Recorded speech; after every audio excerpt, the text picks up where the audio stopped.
I just laugh.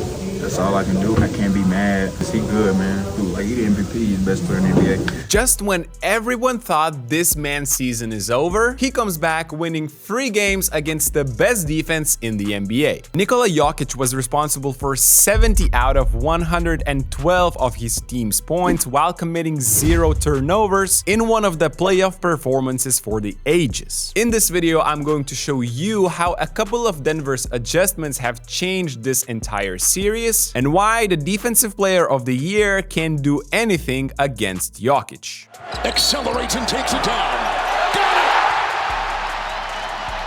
it! Oh, he delivers a big one. So in Game 5, Minnesota started strong, keeping the game tied for the first half. One of the biggest adjustments for the Nuggets was having Jokic or Gordon handling the basketball, since the Wolves' ball pressure full court was astonishingly good in Games 1 and 2. Alexander Walker and Jaden McDaniels were simply stunning in that department, as the refs also allowed a super high level of physicality. But that was the big key in the first 2 games. In Game 5, here is Nikola handling it and Gordon setting a pick. What Denver is really looking for here is to get Jokic attacking Gobert, but Cat fights over the screen. McDaniels is great on the rear view contest as the possession gets stuck and Murray is forced to take a tough shot. This is how Minnesota started Game 5, and basically you just saw what allowed them to steal the first 2 games in Denver. Also, the Wolves were not sending double teams on Denver's most efficient action, and that's Jokic's post-ups. It kinda worked in Games 1 and 2, with the defense allowed to be physical, as Naz Reid was praised as the Jokic stopper. In Game 5, we saw a lot of gambling from Wolves to get steals instead of staying in front, as Jokic gets an easy 2 here. On another possession a bit later, a drive from Murray forced a late switch and Edwards on Jokic. He is late to front, but instead of making Nikola earn the points, he's out there gambling and it's another easy 2. And if you are Minnesota, you must limit these easy freebies for the MVP. In this series, we're also seeing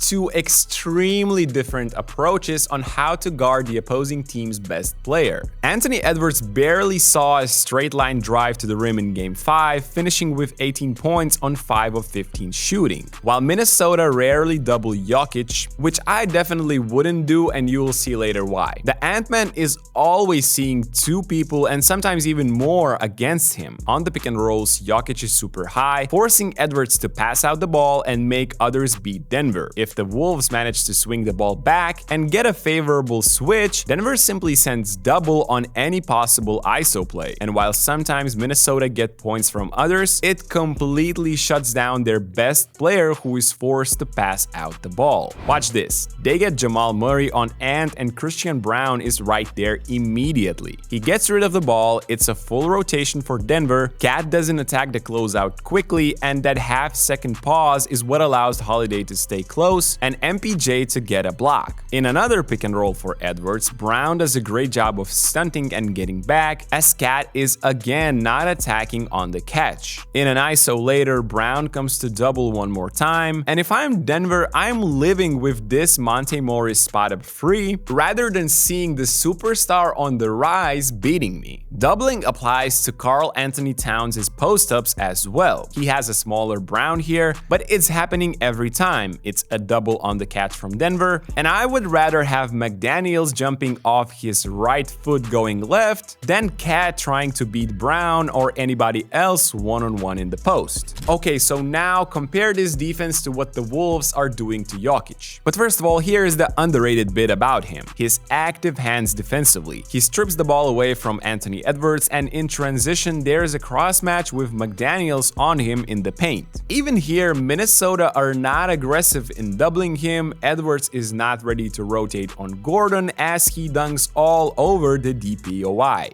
The thing is clear and simple. Minnesota don't want Gobert on Jokic directly. They want him to roam around the paint somewhere. Even if he is the Defensive Player of the Year for multiple times, nobody in the NBA is stopping Jokic one-on-one in the post. And also, Rudy made a living not from one-on-one post defense, as you can see an example right here.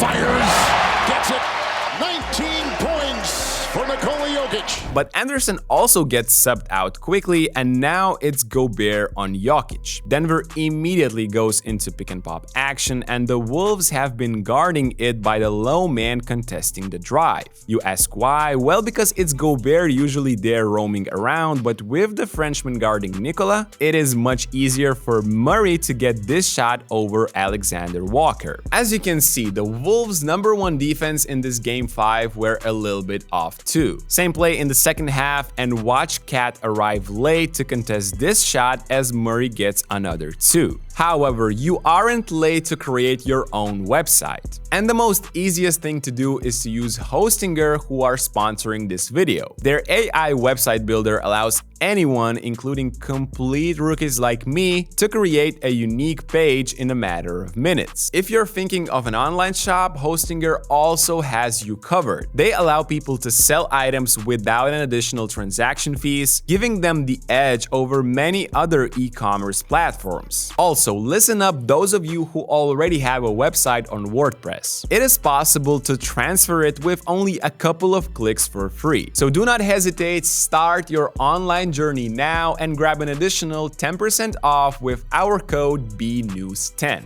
Now, going back to the game, the biggest run from Denver started in the middle of the third quarter. First, it's a Jokic post-up versus Cat. Gobert is roaming and Minnesota don't double. But here comes the inexperience from the Wolves. The Ant-Man relaxes just for a second in an off-ball situation. The MVP is quick to realize it as MPJ immediately punishes the Wolves. Then KCP sets an early inverted pick, a huge adjustment from the Nuggets in this game. They played it at least 6 or 7 times. Here it's another small error from Minnesota, and I'm starting to think maybe that's what separates them from winning a title. KCP is right there ready for a shot as Jokic gets another assist. The way he reads every situation correctly right as it happens is just incredible. As I mentioned, it was a big pain point for the guests. Here is the same play from the first half. They are late to communicate a switch again, since doubling is not really what Minnesota have been doing in this series, and it's Jackson's turn to capitalize.